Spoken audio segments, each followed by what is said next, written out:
আসসালামু আলাইকুম ওরহমতুল্লাহ। মোবারক হো মাহে রমজান। রমজানের পবিত্রতা ছড়িয়ে পড়ুক আমাদের সকলের হৃদয়ে। আর এরই প্রেক্ষিতে যমুনা টিভির বিশেষ আয়োজন বরকতময় সেহরি, প্রেজেন্টেড বাই বিআরবি। দর্শক, দেশ ও দেশের বাইরে সারা বিশ্বের যে যেখানে বসে এই মুহূর্তে যমুনা টিভির সাথে রয়েছেন, আপনাদের সকলকে অভিনন্দন জানিয়ে শুরু করছি আমি মাসুদ কায়সার। এই পুরোটা সময় আমাদের সাথে আরও দুজন গুরুত্বপূর্ণ অতিথি রয়েছেন। পরিচয় করিয়ে দিচ্ছি আমাদের গুরুত্বপূর্ণ অতিথিদের সাথে। আমাদের সাথে রয়েছেন সম্মানিত অতিথি হজরত মাওলানা মুফতি মুসা আল হাবিব সাহেব, ইমাম ও খতিব, বাইতুস-সালাম জামে মসজিদ এবং সিনিয়র প্রভাষক, bright scholar Islamic education centre. আসসালামু আলাইকুম রহমতুল্লাহ। ওয়ালাইকুম আসসালাম রহমতুল্লাহ বরকাত। কেমন আছেন? আলহামদুলিল্লাহ ভালো আছি, আপনি কেমন আছেন? আলহামদুলিল্লাহ ভালো। দর্শক, আমাদের সাথে আরও একজন গুরুত্বপূর্ণ অতিথি রয়েছেন, পরিচয় করিয়ে দিচ্ছি। আমাদের সাথে রয়েছেন মোহাম্মদ তাওহিদ বিন মুফাজ্জল হক, সহকারী রেজিস্ট্রার, রাজশাহী বিশ্ববিদ্যালয়। আমাদের আজকের অতিথি, তার সাথেও পরিচয় হয়ে নিচ্ছি। আসসালামু আলাইকুম রহমতুল্লাহ, কেমন আছেন? আলহামদুলিল্লাহ ভালো। দর্শক, আমরা আজকে চলে যাচ্ছি আমাদের অনুষ্ঠানের মূল আলোচ্য বিষয়ে। আমাদের আজকের অনুষ্ঠানের আলোচ্য বিষয় হচ্ছে তাকওয়ার গুরুত্ব। এই বিষয় নিয়ে আমরা সরাসরি শুরুতেই চলে যাচ্ছি মুফতি মুসা আল হাবিব সাহেবের কাছে। জি ধন্যবাদ। তাকওয়ার গুরুত্ব নিয়ে যদি আপনি আমাদেরকে বিস্তারিত একটু বুঝিয়ে দিতেন। জি ধন্যবাদ। বিসমিল্লাহির রহমানির রহিম, নাহমাদুহু ওয়া নুসাল্লি আলা রাসূলিল কারীম, আম্মা বা'দ, ফাআউযু বিল্লাহি মিনাশ শাইতানির রাজীম, বিসমিল্লাহির রহমানির রহিম। ইয়া আইয়ুহাল্লাযীনা আমানু কুতিবা আলাইকুমুস সিয়াম কামা কুতিবা আলাল্লাযীনা মিন ক্বাবলিকুম লাআল্লাকুম তাত্তাকুন, সাদাকাল্লাহুল আযীম। ইসলামে তাকওয়ার গুরুত্ব অনেক বেশি। প্রতিটা মানুষের জীবনে তাকওয়ার গুরুত্বটা অনেক বেশি। তাকওয়া কি? আমরা বাহ্যিকভাবে মনে করি যে তাকওয়া হচ্ছে বাহ্যিক কিছু বেশভূষা ধারণ করা, লেবাস ধারণ করা বা প্রথম কাতারে নামাজ পড়া, এতটুকু আমরা মনে করি। কিন্তু ইসলামের মধ্যে তাকওয়ার বিষয়টা আরও অনেক বেশি ব্যাপক। তাকওয়া কাকে বলে এটা আমাদেরকে বুঝতে হবে। আমরা শুধু এতটুকু জানি যে তাকওয়া হচ্ছে আল্লাহকে ভয় করা। আসলে আল্লাহকে ভয় করা বলতে আমরা কি বুঝি? একজন মানুষ সে খারাপ কাজও করছে, আবার বলছে আমি আল্লাহকে ভয় করি, এটাকে কখনো তাকওয়া বলবে না। তাকওয়া কি, তাকওয়া কাকে বলে, আমরা যদি এটা বুঝতে চাই তাহলে আমি সংক্ষেপে সাইয়্যিদুনা আলী রাদিয়াল্লাহু তাআলা আনহুর একটি কথা বলবো। তাকে জিজ্ঞাসা করা হয়েছিল তাকওয়া কাকে বলে, তো তিনি উত্তরে বলেছিলেন তাকওয়া হচ্ছে আল খাউফু মিনাল জালিল। তাকওয়া হচ্ছে চারটি জিনিসের সমন্বয়। প্রথম হচ্ছে আল খাউফু মিনাল জালিল, আল্লাহকে ভয় করা। ওয়াল আমালু বিত্তানজিল, দ্বিতীয়ত হচ্ছে কোরআনে কারীমের মধ্যে আল্লাহ তাআলা যত আদেশ দিয়েছেন এবং যত নিষেধ করেছেন সমস্ত আদেশ এবং নিষেধকে মেনে চলা। তৃতীয়তে তিনি বলেছেন ওয়াল রিদা বিল কলিল, আল্লাহ তাআলা যাকে যতটুকু দিয়েছেন তার উপরে সন্তুষ্ট থাকা, খুশি থাকা। আর চতুর্থত বলেছেন ওয়াল ইস্তিআদাদু লিয়াউমির রহিল, আখিরাতের জন্য প্রস্তুতি গ্রহণ করা। এই চারটা জিনিসকে সমন্বয় করার নাম হচ্ছে তাকওয়া। আমরা একটা বিষয় একটু বুঝি যে তাকওয়াটা কি তাহলে আমাদের জন্য কতটুকু গুরুত্ব, যে ইসলামের যে প্রতিটি স্তম্ভে বা প্রতিটি কাজের মধ্যে কি আমাদেরকে তাকওয়াটা জরুরি? জি, চমৎকার একটি প্রশ্ন করেছেন, এই জন্য আপনাকে ধন্যবাদ। যে তাকওয়ার গুরুত্ব প্রতিটা জিনিসের মধ্যেই খুব বেশি জরুরি। এখন রমজান চলছে, রমজানের মধ্যে একটা হাদিস বলি, বুখারীতে এসেছে, হযরত আবু হুরায়রা রাদিয়াল্লাহু তাআলা আনহু থেকে বর্ণিত হাদিস। রাসূলুল্লাহ সাল্লাল্লাহু আলাইহি ওয়াসাল্লাম ইরশাদ করেছেন, মাল্লাম ইয়াদা ক্বালা যুরি ওয়াল আমালা বিহি ফালাইসা লিল্লাহি হাজাতুন ফি আইয়াদা তাআমাহু ওয়া শারাবাহু আও কামা ক্বালা আলাইহিস সালাম। রাসূলুল্লাহ সাল্লাল্লাহু আলাইহি ওয়াসাল্লাম বলছেন, যে ব্যক্তি রোজা রেখে তাকওয়া অবলম্বন করলো না, অর্থাৎ সে মিথ্যা ছাড়লো না, মিথ্যা কথা থেকে, মিথ্যা কাজ, মিথ্যা কথা এগুলো থেকে সে বিরত রইল না, তো নবীজি বলছেন যে তার এই রোজা রাখার দ্বারা আল্লাহ তাআলার কাছে কোনো ফায়দা নেই, কোনো দাম নেই। তো এটা হচ্ছে রোজার ক্ষেত্রে। তো ঠিক তেমনিভাবে জীবনের সর্বক্ষেত্রে, সর্ববিষয়ে, দুনিয়ার বিষয় হোক, আখিরাতের বিষয় হোক, সমস্ত বিষয়ে তাকওয়ার গুরুত্ব অনেক বেশি, অপরিসীম। এজন্য সহজে কি আমরা এতটুকু বুঝতে পারবো যে তাকওয়াটা হচ্ছে মানে আল্লাহকে কেন্দ্র করে প্রতিটা কাজের মধ্যে সবকিছুতে সর্বপ্রথমই আল্লাহর চিন্তাটা রাখা, যে আল্লাহকে খুশি করার জন্য যে কাজটা? জি, আল্লাহকে খুশি করা, আল্লাহকে ভয় করা, আল্লাহকে খুশি করার জন্য ভালো কাজগুলো করা, আবার আল্লাহ তাআলাকে ভয় করে, আল্লাহ তাআলার শাস্তিকে ভয় করে, তার নিষিদ্ধ বিষয় থেকে বিরত থাকা, এটা হচ্ছে তাকওয়া। তাকওয়ার গুরুত্ব এই জন্য আমাদের জীবনে অনেক বেশি। তাকওয়া যদি কোনো ব্যক্তির ভিতরে থাকে, সে নির্জনে নীরবে থাকলেও সে আল্লাহ তাআলার ভয়ে সে সকল নাফরমানি আর গুনাহ থেকে সে বেঁচে থাকতে পারবে। তাকওয়া যদি না থাকে তাহলে সে যখন নাকি মানুষের চোখের আড়াল হবে, একটু দূরে যাবে, সুযোগ পাবে, তখনই সে মিথ্যা বলবে, তখনই সে মানুষকে ধোঁকা দিবে, প্রতারণা করবে, তখনই সে লেনদেনে সে অস্বচ্ছতা করবে, সে দুই নাম্বারই করবে, ঘুষের সাথে সে জড়িয়ে পড়বে, ইত্যাদি নানান রকমের অপকর্মে জড়িয়ে পড়বে। এজন্য তাকওয়ার গুরুত্ব আমাদের অনেক বেশি। সার সংক্ষেপে আমরা তাকওয়াটাকে আসলে কিভাবে নিতে জি, পারি? ধন্যবাদ।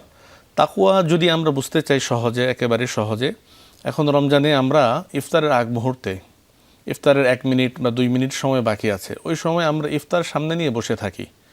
একজন মানুষ সে বাসায় একা আছে, নিরিবিলি আছে, কেউ নাই, কেউ নেই, সে একটা খেজুর হাতে নিয়ে বসে আছে, সে চাইলেই খাচ্ছে সে না। খেতে পারে। হ্যাঁ, সে চাইলেই খেতে পারে, কিন্তু সে খাচ্ছে না। কেন খাচ্ছে না? তাকওয়ার কারণে। আল্লাহর ভয়টা তার ভিতরে এই যে আছে। তাকওয়াটা ইফতারের ক্ষেত্রে, রোজার ক্ষেত্রে আমরা যে তাকওয়াটা অবলম্বন করি, আল্লাহকে ভয় করে সুযোগ থাকার পরেও যে আমরা না খেয়ে থাকি, এই জিনিসটা আল্লাহ তাআলা বান্দার থেকে সর্বক্ষেত্রে চান। সমস্ত কাজের মধ্যেই তিনি এই জিনিসটা চান। কেউ দেখুক আর না দেখুক, সর্বক্ষেত্রে আল্লাহকে ভয় করে সমস্ত নিষিদ্ধ বিষয়, হারাম বিষয় থেকে বেঁচে থাকা, বিরত থাকা, এটাই হচ্ছে তাকওয়া। আচ্ছা, এই বিষয়টা নিয়ে আমরা তাওহিদ ভাইয়ের সাথে যাচ্ছি। এই যে মুফতি সাহেব বললেন যে রমজানে আমরা ইফতার নিয়ে বসে আছি, একা আছি, সেখানে চাইলে আমি করতে পারি, খেতে পারছি, কিন্তু আল্লাহর ভয়ে আমি করছি না। তো এই যে এই চিন্তাধারাটা, এটা রমজানের পরে কেন আমাদের থাকে না? রমজানের পরে কেন আমরা কোনো কাজ করতে, কোনো গুনাহ করতে, মানুষকে ঠকাতে দ্বিধা করি না? এই বিষয়টা নিয়ে যদি বলতেন। ভাই, আপনি যেটা বলছিলেন রমজানের পরে কেন থাকছে না, বেসিকলি আমরা যেটা দেখছি, আমাদের অধিকাংশ লোকজন বর্তমান সময়ে আমাদের যে ইসলাম ধর্মকে, সিয়ামের মাসটাকে, রমাদানের মাসটাকে আনুষ্ঠানিকভাবে পালন করছে। মানে যেমন আমার বাবা বা আমার দাদা বা আমার পূর্বপুরুষরা সিয়াম পালন করতো সারা মাস, আমিও তাই করছি। মানে কেমনটা যেন মানে একটা ট্র্যাডিশনাল রমজান আসলে না খেয়ে থাকতে হবে, এটাই সিয়াম। এটা অধিকাংশ না হলে কেন মুসলিম দেশে মুসলিম পরিবারের সন্তানরা এই দাম বাড়িয়ে দেবে, পণ্যের মজুতদারি করবে, যেটা স্পষ্ট হারাম। তাহলে কি আমরা একদিকে না খেয়ে থাকছি, একদিকে মিথ্যা কথা বলছি, অসংলগ্ন কর্মকাণ্ড করছি। দেখবেন বাজার ঘাটে প্রচণ্ড উচ্চ দামে এই যে ঈদকে কেন্দ্র করে জিনিসপত্র বিক্রি হচ্ছে, অথচ আল্লাহ নবী বলছেন ওয়ালাম ইয়ারফাস ওয়ালাম ইয়াসখাফ, তোমরা কি করো না, ফাহিশা কথা বলো না, অসংলগ্ন কথা বলো না, মিথ্যা কথা বলো না। অথচ একদিকে আমরা সিয়াম পালন করে সারাদিন না খেয়ে, স্ত্রী সঙ্গম ব্যতি রেখে, আল্লাহর দিকে ভয়ে একদিকে করছি, আবার কিছুটা শঙ্কিত আমরা যে পরিপূর্ণ এখানে তাকওয়া হচ্ছে কিনা। অথচ আল্লাহ তাআলা বললেন ইন্না আকরামাকুম ইনদাল্লাহি আতকাকুম, পৃথিবীতে আল্লাহর কাছে সবচেয়ে শ্রেষ্ঠ সেই, তার সুপ্রিম্যাসি একটা বান্দার সবচেয়ে তার কাছে, আল্লাহর কাছে যে ব্যক্তি বেশি হচ্ছে পরেজগার। ইন্না আকরামাকুম ইনদাল্লাহি আতকাকুম, যে সবচেয়ে বেশি পরেজগার ব্যক্তির মূল্য আল্লাহর কাছে সবচেয়ে বেশি। পরেজগার কে? যে ব্যক্তি সারাদিন সিয়াম পালন করছে। ঠিক একইভাবে সেই ব্যক্তি উচ্চ দামে অন্যের কাছে কি নিচ্ছে না, পণ্য বিক্রি করছে না। এখন একই বিষয়, আপনার এই কথার মধ্যে একটা ছোট্ট বিষয় আমি বুঝতে চাচ্ছি যে রমজান মানে অনেকে মনে করছে যে রমজানে না খেয়ে থাকতে হবে, এটাই হয়তো রোজা। ওকে, কার চিন্তাধারা কেমন সেটা বাদ, কিন্তু অনেকেই তো রোজা রাখছে না। তার মানে কি তাকওয়াটা যে রোজা রাখছে তার জন্যই প্রযোজ্য, নাকি যে রোজা রাখছে না, যে রমজানের ব্যবসায়ীরা যে দাম বাড়িয়ে দিচ্ছে তারা তো অনেকে রোজা রাখছে না? তাকওয়াটা আসলে কার জন্য কতটুকু গুরুত্ব? তাকওয়াটা হচ্ছে গুরুত্ব এটাই যে প্রত্যেকটা মানুষের জন্য তাকওয়া গুরুত্ব। আল্লাহ নবী সাল্লাল্লাহু আলাইহি সাল্লাম বলেছেন আত্তাকুয়া হাহুনা, আত্তাকুয়া হাহুনা, আত্তাকুয়া হাহুনা। তাকওয়া কিন্তু এখানে।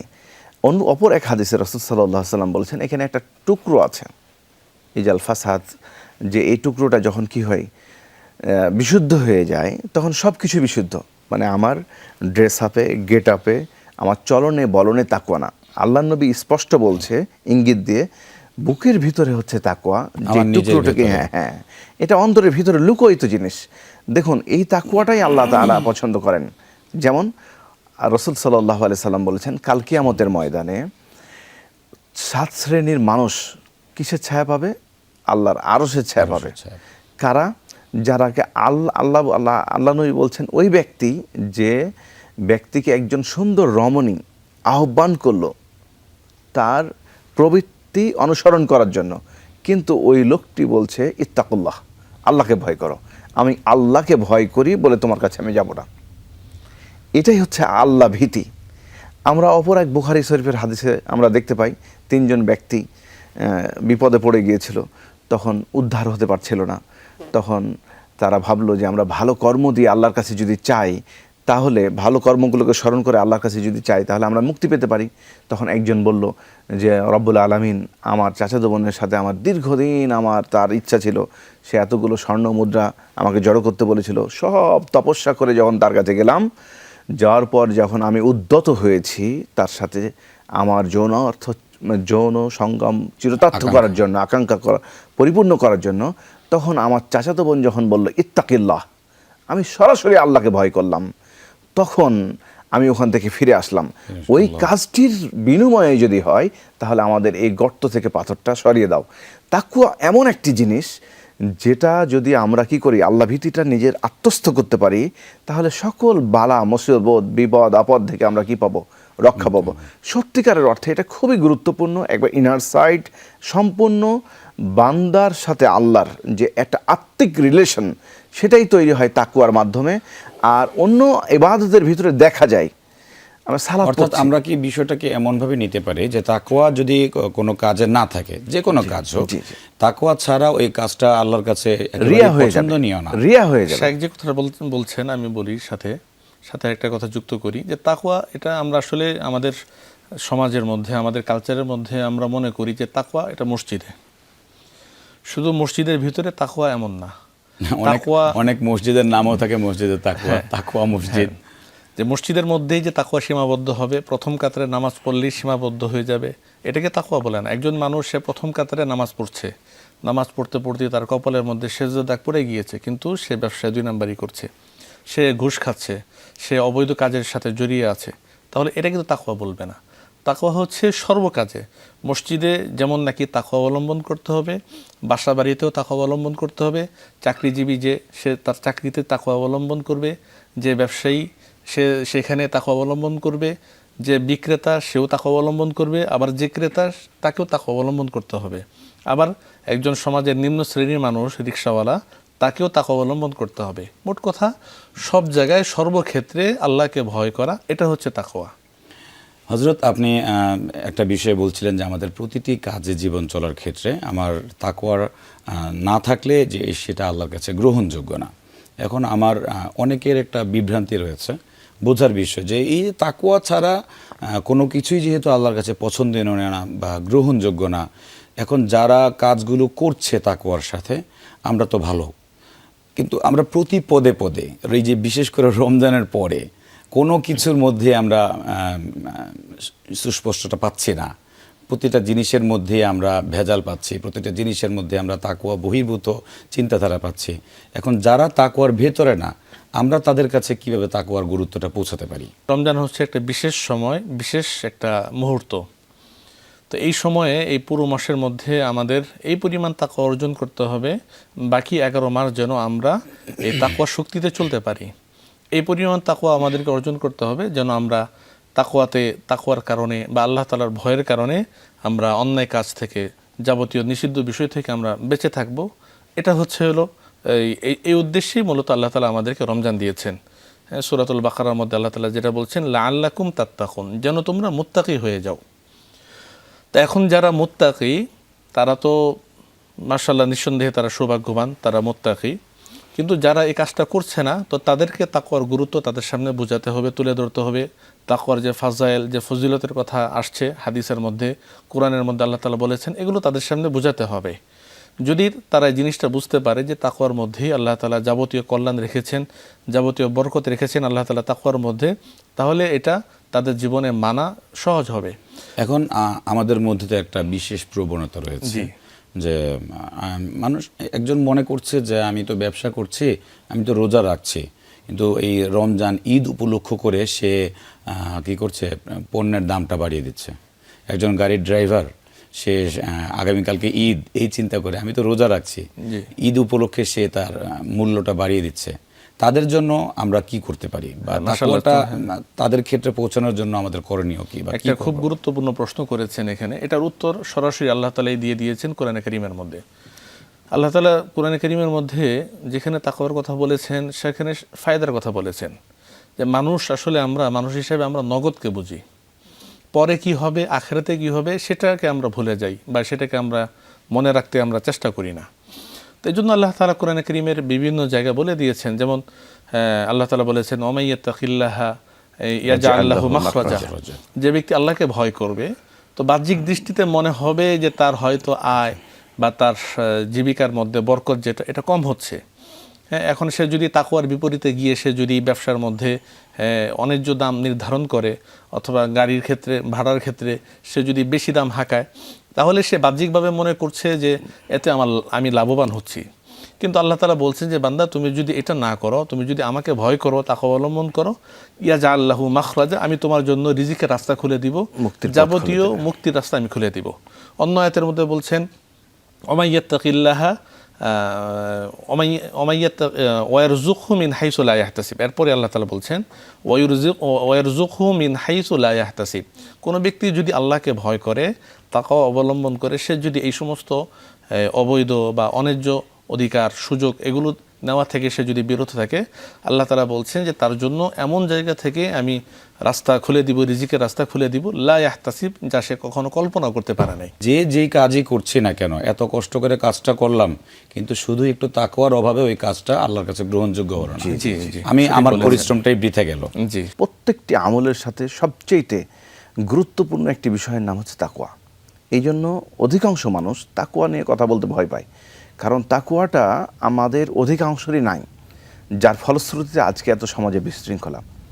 ইসলামের মূল দাবি, ঈমানের মূল দাবি হচ্ছে তাকওয়া। কেউ যদি তাকওয়ার উদ্দেশ্যেই সালাত আদায় করে, সিয়াম পালন করে, যাকাত দেয়, তাহলে তার কিন্তু আমল কবুল হবে, আর না হলে রিয়া হয়ে যাবে। আমি আপনার বিষয়টা বুঝতে পারলাম যে তাকওয়াটা আল্লাহর ভয় ভীতি, এই তাকওয়া না থাকলে কোনো কিছুই গ্রহণযোগ্য হবে না, রিয়া হয়ে যাবে, যারা শিরকের দিকে চলে যাবে। পারছে না তাদের জন্য আমাদের করণীয় হচ্ছে তাদেরকে বুঝানো, তাদেরকে দাওয়াত দেওয়া। ওমান আহসানু কাওলাম মিম্মান দাআ ইলাল্লাহ, তার কথা চেয়ে কার কথা উত্তম হতে পারে, যে আল্লাহর পথে দাওয়াত দেয়। দাওয়াতটা হচ্ছে কি, প্রত্যেকে বুঝাতে হবে যে ইসলামটা হচ্ছে সুন্দর মতো পারফর্ম করার জিনিস। এই সিনপসিসটা বুঝাতে হবে যে এই বান্দার সাথে যে আত্মিক সম্পর্কটা, শুধুমাত্র হুব্বু ফিল্লাহ অবুগযু ফিল্লাহ, আল্লাহকে ভালোবেসে কাজটা করব, আল্লাহকে ভালোবেসে। আমার বাবা মার সাথে আমার সম্পর্কটা কি? নিশ্চয়ই একটা জন্মের সম্পর্ক। তার সাথে বড় সম্পর্কটা হচ্ছে আমি যদি বাবা মার খেদমত করি নিঃস্বার্থভাবে, অন্য ভাইয়েরা দেখলো বা বোনরা দেখলো, নান অফ মাই কনসার্ন, আমি সরাসরি হচ্ছে আমার বাবা মার সেবা করছি, হুব্বু ফিল্লাহ। আমাকে উকুকুল উম্মাহাত লা ইয়াদখুলুনাল জান্নাহ, 3 শ্রেণীর মানুষ জান্নাতে যেতে পারবে না, যে পিতামাতার অবদ্ধ। তাহলে পিতামাতার সেবার ক্ষেত্রেও ওখানে অন্তর্নিহিত সিনপসিস আছে, যেটা তাৎপর্য, সেটা হচ্ছে আল্লাহর জন্য। প্রত্যেকটি কর্ম, আমার সন্তানকে আমি ভালোবাসবো, দেখবেন সেখানেও কি হবে, কি তাকওয়া। প্রত্যেক জায়গায় যখন তাকওয়ার একটা কি বিস্তর প্রভাব ঘটবে, সমাজে অনাচার, দুরাচার, ঠক, দুর্নীতি, ঘুষ সব কিছু বন্ধ হয়ে যাবে। আজকে দেখেন, যারা বিভিন্ন কর্পোরেট লেভেলে চাকরি করছেন বা বিভিন্ন গভর্নমেন্ট সংস্থায় যারা জব করেন, অনেক সময় মনে হয় বলে যে ঘুষ নিচ্ছে, দুর্নীতি হচ্ছে, অনেক আমরা হিউজ পরিমাণ দুর্নীতির একটা কি ফিরিস্তি দেখতে পাই। সভ্য ভাষায় তাদের ভাষ্যতে এটা ব্যাপারটা এমন ভাবে দেখে, আমরা তো ঘুষ নিচ্ছি না, এটা আমরা সমঝোতার মাধ্যমে না, এটা হারাম করে দিয়েছেন। তাদেরকে আমরা কি করে বোঝাবো? এটা হারাম করে দিয়েছেন আল্লাহ তাআলা হারাম করেছেন তার নবী মুহাম্মদ সাল্লাল্লাহু আলাইহি সাল্লামের সময়। আল্লাহ নবী সাল্লাল্লাহু আলাইহি সাল্লাম যাদেরকে দিয়ে যাকাত তোলাতেন ইসলামিক ইকোনমিতে, তখন যাকাত তুলতে যাওয়া ব্যক্তি যেই সাহাবী গিয়েছেন, যাওয়ার পর ওইখান থেকে বেশি উপঢৌকন একজন দিয়েছে। তখন আল্লাহ নবীকে এসে বলছেন যে এটা আমাকে অতিরিক্ত দিয়েছে। তখন আল্লাহ নবী বলছে, তুমি যদি এই কাজে নিয়োজিত না থাকতে তাহলে কি তোমাকে কেউ দিত? বলছে না। তাহলে এটাই হচ্ছে ঘুষ। মানে ওই নিযুক্ত ব্যক্তি আমেল, যিনি কর্মচারী, ওনার জন্য কিন্তু আল্লাহ নবী সাল্লাল্লাহু আলাইহি সাল্লাম যাকাতের একটি খাত, মানে চাকরির একটি পয়সা দিচ্ছেন। অতিরিক্ত কোনো কিছু গ্রহণ করা হচ্ছে ঘুষ, আর ওটাই হচ্ছে তাকওয়ার বিরোধী। অর্থাৎ আমার পারিশ্রমিকের অতিরিক্ত যেটা নেওয়া যাবে না। আজকে দেখেন, রমাদানের সবচেয়ে গুরুত্বপূর্ণ শিক্ষা লাআল্লাকুম তাত্তাকুন। আজকে তাকওয়া ভীতি রমাজান হচ্ছে না বলেই মুসলিম দেশে মুসলিম ভাইয়ের প্রতি দাম বাড়িয়ে দেওয়া হচ্ছে। মুসলিম হয়ে মুসলিম দেশে একজন আরেকজন মারতে উদ্যত হচ্ছে। দুই রিক্সাওয়ালা, দুইজনই খেটে খাওয়া মজুর, রাস্তা দিয়ে চলছেন, দুই ড্রাইভার, কারোর সাথে কারো কোনো সম্পর্ক নাই, পূর্বেও কোনো সমস্যা হয়নি, রমজান অবস্থায় কি মারামারি করছে সিয়াম পালন করা অবস্থায়। অথচ আল্লাহ নবী সাল্লাল্লাহু আলাইহি সাল্লাম বলেছেন, তোমাকে যদি কেউ কোনো আক্রমণ করে, বলো আনা সায়েম, আমি হচ্ছে রোজাদার, তুমি আমার সাথে ওয়ালাম ইয়ারফাস সালাম ইয়াসখাব, তুমি অসংলগ্ন মিথ্যা বা চড়াও হয়ে কথা বলতে পারবে না। রমজানের মূল শিক্ষা এটা তো শুধু রমজানের জন্য না, তাকওয়াটা তো শুধু রমজানের জন্য, সারা বছরের জন্যই, কিন্তু রমজান হচ্ছে শিক্ষা দেয় তাকওয়া। রমজান হচ্ছে প্ল্যাটফর্ম কিভাবে তাকওয়া অর্জন করতে হয়। ওমর রাদিয়াল্লাহু তাআলা আনহু বলেছেন তাকওয়ার সংজ্ঞা দিতে গিয়ে, যে তাকওয়াটা হচ্ছে এমন বিস্তীর্ণ কাঁটা বিছানো পথ, কাঁটা বিছানো পথের হাঁটতে গিয়ে আপনি কি কাঁটার উপর হাঁটবেন? না, নিশ্চয়ই বেছে বেছে খালি জায়গাগুলো দিয়ে হাঁটবেন। আপনি দেখবেন অসংলগ্ন অনেক পাপাচার রয়েছে, সেখান থেকে বেছে বেছে পা দেওয়ার নামই হচ্ছে তাকওয়া। আমরা এটা খুব গুরুত্বপূর্ণভাবে আপনারা সুন্দর করে বুঝিয়ে দিলেন। এখন আমি বুঝতে চাচ্ছি বা আমাদের করণীয় কি, যারা তাকওয়ার উপরে নেই তাদেরকে আমরা কিভাবে তাকওয়ার গুরুত্ব বুঝাতে পারি, কিভাবে তাদেরকে দাওয়াত দিতে পারি? তাকওয়ার জন্য তাকওয়া সামাজিকভাবে, রাষ্ট্রীয়ভাবে সবার জন্য মুত্তাকি হয়ে যায়, সবার জন্য তাকওয়ার গুণে গুণান্বিত হতে পারে। এই জন্য কয়েক ধাপে আমাদের কাজ করা দরকার। প্রথমত, যারা তাকওয়া অবলম্বন করছে, যারা মুত্তাকি, যারা হালাল হারাম মেনে চলছে, আল্লাহ তাআলার বিধিনিষেধ মেনে চলছে, তারা প্রথমত যারা মানছে না, যারা তাকওয়া অবলম্বন করছে না, তাদেরকে বুঝাবে, তাদেরকে দাওয়াত দিবে। দ্বিতীয়ত, সমাজের নেতৃস্থানীয় ব্যক্তি যারা আছেন বা রাষ্ট্রের নেতৃস্থানীয় ব্যক্তি যারা আছেন, তারা যদি সামাজিকভাবে, রাষ্ট্রের ব্যক্তিরা যদি রাষ্ট্রীয়ভাবে তাকওয়ার গুরুত্ব যদি দেয়, আমরা যদি নবীজি সাল্লাল্লাহু আলাইহি সাল্লামের সিরাত দেখি, তাহলে সেটা আমরা দেখতে পাই যে নবী সাল্লাল্লাহু আলাইহি সাল্লাম যখন মদিনাতে রাষ্ট্র গঠন করেছেন, তখন তিনি বাজারে গিয়ে গিয়ে তিনি মানুষের তাকওয়া যাচাই করতেন। কিভাবে? মানুষের পণ্য যাচাই করতেন, কার পণ্যের মধ্যে, কার ব্যবসা বাণিজ্যের সমস্যা হচ্ছে, কে মানুষকে ধোঁকা দিচ্ছে, এগুলো তিনি যাচাই করতেন। সাইয়্যিদুনা ওমর ইবনুল খাত্তাব রাদিয়াল্লাহু তাআলা আনহু, তিনি যখন আমিরুল মুসলিমিন হলেন, মুসলমানদের আমির হলেন, তখন তিনি বাজারে একটা লাঠি নিয়ে তিনি বাজারে যেতেন, মানুষকে জিজ্ঞাসা করতেন তাকওয়ার ব্যাপারে, ব্যবসা বাণিজ্যের লেনদেনের খুঁটিনাটি বিষয়। হ্যাঁ শায়েখ, এখানে একটা বোঝার বিষয় যে ওনারা বড় দায়িত্বে ছিলেন, ওনারা ওই রকম শাসক ছিলেন, ওনারা করতে পেরেছেন, কিন্তু আমাদের দেশে বা আমাদের পরিবেশে, সমাজে যেরকমটা হয়, সমাজের বড় বড় ব্যক্তিরাই খারাপ কাজগুলো করছে, তাদেরকে আমরা কি করে দায়ী? সবচেয়ে বড় বিষয় এই জায়গায় সেটা হচ্ছে যে, আমি যেটা বলতে চাই, এখানে আলেম সমাজকে যারা কোরআন এবং সহিহ সুন্নাহর দাওয়াত দেন তাদেরকে বোঝাতে হবে। প্রথম, এটা সবচেয়ে বড়, ইয়া আইয়ুহার রাসূল বাল্লিগ মা উনজিলা ইলাইকা মির রাব্বিক, রবের পক্ষ থেকে যা এসেছে তা দাওয়াত মানুষের মাঝে পৌঁছে দিতে হবে। এটি হচ্ছে প্রথম লক্ষ্য। মানুষ যদি তাকওয়ার মর্মার্থ না বুঝে, তাকওয়ার মর্মার্থর বিপরীতেই হচ্ছে শিরক। তাওহীদের মূল ইনার একটা ডেপথ অফ কনসেপ্টটা হচ্ছে তাকওয়া। যারা ঈমান এনেছে তারা সম্পূর্ণভাবেই আল্লাহর কাছে আত্মসমর্পণ করেছে। আত্মসমর্পণ করা মানে কি? আপনি যদি এক কিঞ্চিত পরিমাণ, আমি পড়াশোনা করছি কোরআন এবং হাদিস, কোরআন পড়ছি, কারণ এই রমজান মাসে সবচেয়ে উত্তম কাজ কি? কোরআন পড়া। এটিও যদি মনে হয় যে আমার স্ত্রী দেখে খুশি হবে, আমার ছেলে অন্য কেউ দেখে মনে করবে আমি তাকওয়াবান, তাহলে ওর জন্য জাহান্নাম। সবচেয়ে খুব কঠিন, তাকওয়াটা এত কঠিন, কেউ যদি দেখে মনে করে যে আমার দাড়ি, জুব্বা, টুপি আছে, আমি তাকওয়াবান, তাহলেই আমি তাকওয়াহীন হয়ে গেলাম। তাকওয়া সম্পূর্ণ মানে আল্লাহর সন্তুষ্টির বাইরে হলেই তাকওয়া কবুল না, এবং বরঞ্চ সেটা এই জন্য মানুষকে প্রচুর সচেতনতা সৃষ্টি করতে হবে।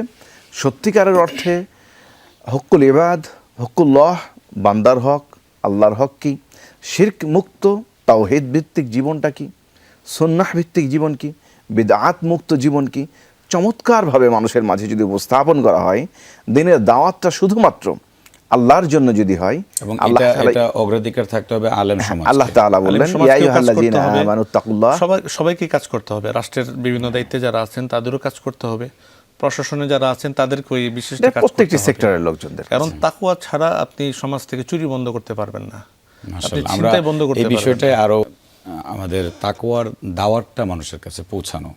তো তো সমাজের বড় বড় ব্যক্তি যারা তাকওয়ার বাহিরে রয়েছে বা এমন এমন ব্যক্তি যাদের সামনে মানে তাকওয়ার বাহিরে কাজটাই এটাই হচ্ছে বৈধ, সেখানে তাদেরকে আমরা কি করে দাওয়াত পৌঁছাতে পারি, বা এই মানে দাওয়াত পৌঁছানোর ক্ষেত্রে তাদেরকে তাকওয়ার ভেতরে নিয়ে আসতে আমাদের করণীয় কি? আমরা মানুষ হিসাবে আমরা তাদেরকে দাওয়াত দিতে পারি যে যার দায়িত্ব থেকে। ওলামায়ে কেরাম যারা আছেন, ইমাম খতিব যারা আছেন, হ্যাঁ, তারা তাদের মতো করে মানুষকে তাকওয়ার গুরুত্ব, তাকওয়া অবলম্বনের ফজিলতের কথা, আল্লাহ তাআলার কথা, জান্নাতের কথা, জাহান্নামের কথা, এগুলো আমরা তাদের সামনে বেশি বেশি আলোচনা করতে পারি। এখন একজন দেখতে পাচ্ছি বড় একজন ঊর্ধ্বতন কর্মকর্তা, সে ঘুষ খাচ্ছে বা সে এমন কিছু অনৈতিক কাজ করছে, আমি কি এখন সরাসরি তাকে গিয়ে বলবো ভাই আপনি ঘুষ খেয়েন না, এটা কিন্তু গুনাহের কাজ? আসলে সে যদি মুসলমান হয়, তাকে যদি আল্লাহ তাআলার ভয়ের কথা বলা হয় বা তাকে যদি জাহান্নামের ভয়ের কথা ভয় দেখানো হয়, তাহলে আশা করি সে ফিরে আসবে। সেই বলার ধরনটা কি, এটা আপনারা আলেম ওলামা গুছিয়ে বলতে পারবেন? আমরা স্বাভাবিক মানুষ তো সেক্ষেত্রে বলতে পারবো না। সর্বক্ষেত্রে সেক্ষেত্রে মানুষকে দিনের কথা, দাওয়াতের ক্ষেত্রে আল্লাহ তাআলা আমাদেরকে নির্দেশনা দিয়েছেন যে কথা বলো তোমরা হিকমতের সাথে। আল্লাহ তাআলা বলছেন সূরা হিজরের মধ্যে, আল্লাহ তাআলা বলেছেন উদউ ইলা সাবিলি রাব্বিকা বিল হিকমাতি ওয়াল মাউইযাতিল হাসানাতি, হিকমতের সাথে এবং উত্তম উপদেশের সাথে তাদেরকে বোঝানো।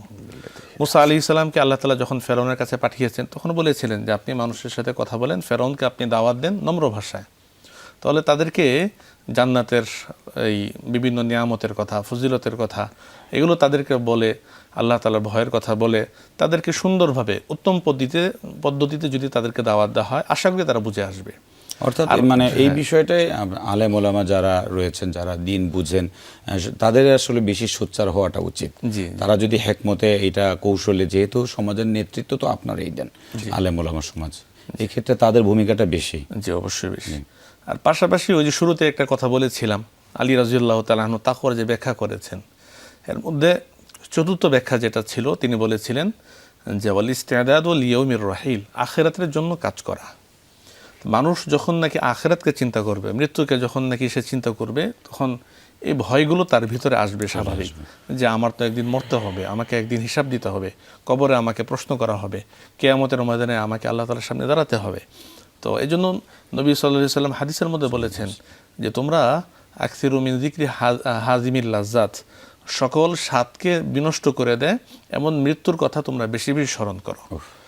তো এই জন্য যে ব্যক্তি মৃত্যুকে বেশি বেশি স্মরণ করবে, আখিরাতের কথা বেশি বেশি স্মরণ করবে, তার ভিতরে যখন নাকি এই ভয়টা থাকবে যে আমাকে তো আল্লাহ তাআলার সামনে দাঁড়াতে হবে, তখন সে স্বাভাবিক এই অন্যায় কাজ, এই অনৈতিক কাজ, এই তাকওয়া বিবর্জিত কাজ, এগুলো থেকে বেঁচে থাকা তার জন্য সহজ হবে।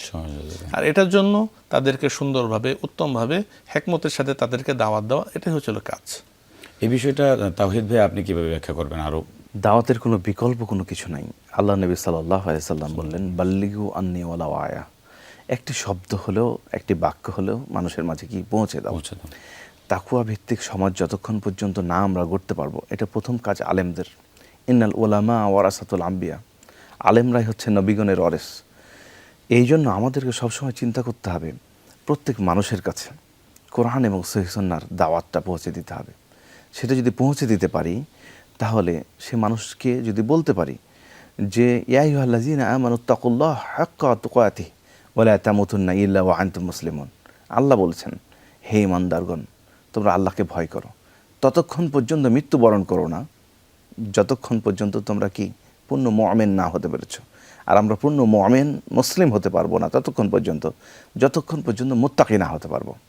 আর এই তাকওয়া ভীতিটাই হচ্ছে আমাদের প্রত্যেকটি সম্পর্ক, রিলেশনশিপ বৃদ্ধি করে দেবে, রাষ্ট্রের সাথে, সমাজের সাথে, পারিবারিক। আজকে দেখেন প্রত্যেকটি উচ্চশিক্ষিত মানুষ যাদের দ্বারাই অসংলগ্ন কর্মকাণ্ড বেশি হচ্ছে এই রমাদান মাসে।